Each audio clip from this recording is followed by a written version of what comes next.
morning, guys. It is early, but you know what? New day, new opportunities, and let's make it great. You know, I'm so lucky that I get to work with something that I really love, and I work as a personal trainer, and I get to help people every day and inspire them and help them to reach their goals. So, life advice: find something that you really love to do. I've only had coffee and water. I'm gonna push my meals later into the day and not eat until maybe 2 or 3 o'clock. That's because I'm just not hungry in the morning, and I'm about to have a first client in about half an hour. So let's get the day started. So I can learn how to love.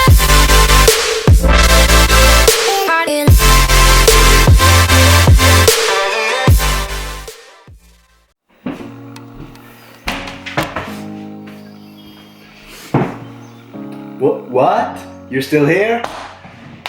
Great! So, you wanna burn fat? You wanna get shredded for summer? You wanna lose the extra pounds? But in order to do that, you have to know exactly what's actually causing fat loss. What's actually causing that you're gonna lose the extra pounds, that you're gonna get shredded for summer, and that's what I'm gonna take you through right now. So welcome to Fat Loss 101. So sit back, take notes, let's jump into it. Back in 2005, a fat loss plan could look something like this. You had to take a fat burning supplement, do fasted cardio, eat clean foods, take casein before bed, take whey protein right after training, and of course only do high rep works in the gym. And repeat. These are the things that in 2005, these were a must when it comes to losing fat. And I'm not saying that these things doesn't work. What I'm trying to say is it's not the main cause for fat loss. Something you gotta have in mind is that back in 2005, most people didn't actually know what's actually causing fat loss. The reason for that is shitty articles and shitty bodybuilding magazines, bodybuilders on steroids giving advice to non-steroid users. So if you jump forward a decade, we see that the fat loss plan has changed completely. And it may look like something like this. So now in 2017, all you have to do is hit your calories and macros in and out, lift for strength, eat a high protein diet, food choices, pretty much whatever you want, and cardio. Is that Spanish? Cardio. The reason why these two fat loss plans are so different, the reason is that fat burners doesn't necessarily burn fat, but if they do, it's only a really small percentage.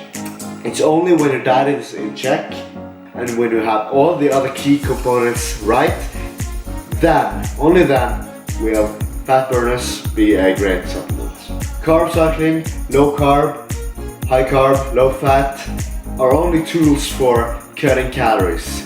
It's only a tool or mere preference of how you set up your diet. One is not better than the other. One can be better for you, but that's more of a preference. And when you're cutting, you want to keep as much strength as possible because that leads to more keeping of the muscle mass, and that's really hard to do on a high rep split. That's much easier to do in a lower rep split. It's all about the total macronutrient intakes, so it doesn't matter whether you eat 4 meals a day, whether you eat 8 meals a day, the timing doesn't necessarily mean anything. It's not when you take it in, it's more of what you take in. But we're not finished there, so let's go deeper. A calorie. What is a calorie? A calorie is a unit of energy that your body uses, which comes from the food that you eat. So basically, calories is basically energy. All the foods that you eat is consumed by your body and made into energy, so you can use. So in order for you to lose fat, you have to use more energy than you get in. You have to eat less food than your body actually needs. It's all about that energy balance. Well, let's say that you have this much, you eat this much food, and you use this much. Now we're in balance. When you're in balance, you will not gain a pound or you will not lose a pound. If we increase our activity level, you will lose fat. If we decrease our food intake, you will lose fat. But if you eat more, you have to do more activity. It's all about the energy balance. So basically, all it takes to lose fat is to be in a caloric deficit. You can eat all the veggies and clean foods in the world and do all the cardio in the world and still not lose fat if you're not in a caloric deficit. I can't stress this enough. You have to be in a caloric deficit to lose fat. It doesn't matter how clean your food are, how much cardio you're doing, caloric deficit. A caloric deficit of one person to another is very individual. One person can cut and be in a caloric deficit on very high calories, and another person can be in a caloric deficit on very low calories. It sucks, I know. This means that you could actually eat McDonald's and still lose fat, as long as you're in a caloric deficit. The only problem with this is you would have a hard time getting your macronutrients in and keeping your muscle mass. And usually McDonald's food doesn't really necessarily fill you up that much, and you really feel very hungry just an hour after you eat it. So it's not a very good food choice to eat when losing fat, but you can. So by following this approach that we learned so far, that means that you can eat much more of your own food preferences, no strict meal plans, no strict meal timing or meal frequency, all based on your lifestyle and behavior.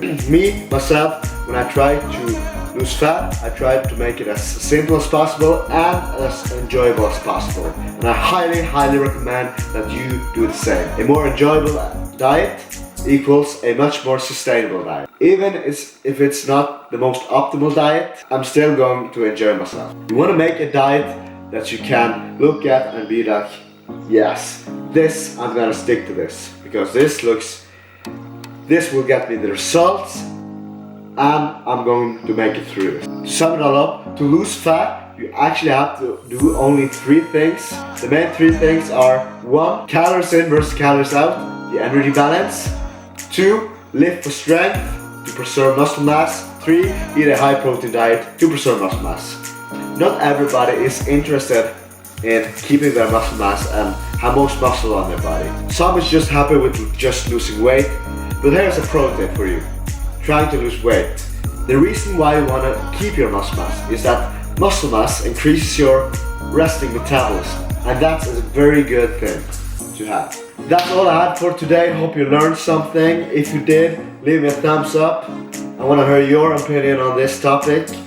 Let me know in the comment section, and I will see you in the next clip.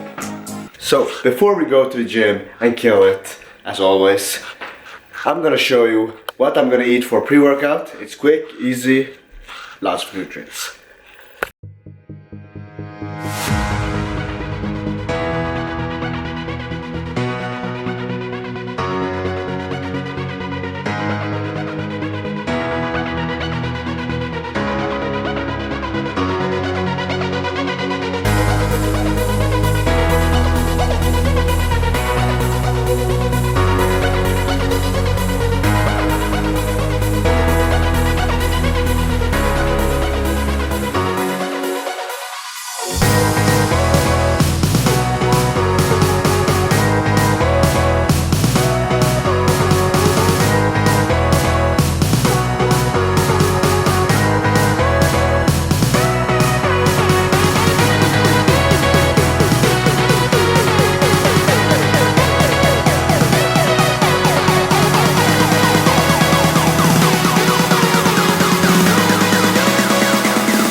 Quick and easy meal. This is one of my staples to my diet. I eat this almost every day. It's high in protein, low in fat, high in carb, lots of micronutrients. I will leave the macros on the screen right here.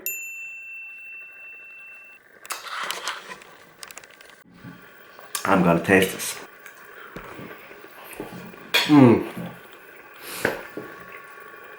Absolutely delicious. Here's the Shredding Chronicles dieting tips from Professor Jakey. Make foods that you enjoy. Why? Because the more enjoyable the diet is, the more easy it is to maintain. If I didn't enjoy this meal, I would make something else. And of course it has to hit your macros, but it's important for me to also eat enjoyable, good foods. This is why I push my meals later into the day, because it gets me more full and I'm much more satisfied. So I'm gonna enjoy this heck of a meal and then I'm gonna hit the gym. I've not been as consistent with the video uploading as I wanted to, but I promise that from now on I'm gonna be consistent. I'm going to post consistently and give you much more content. Thank you guys so much for watching. If you enjoyed the video, smash the like button, and as always, subscribe for more, and I will see you in the next. Peace out.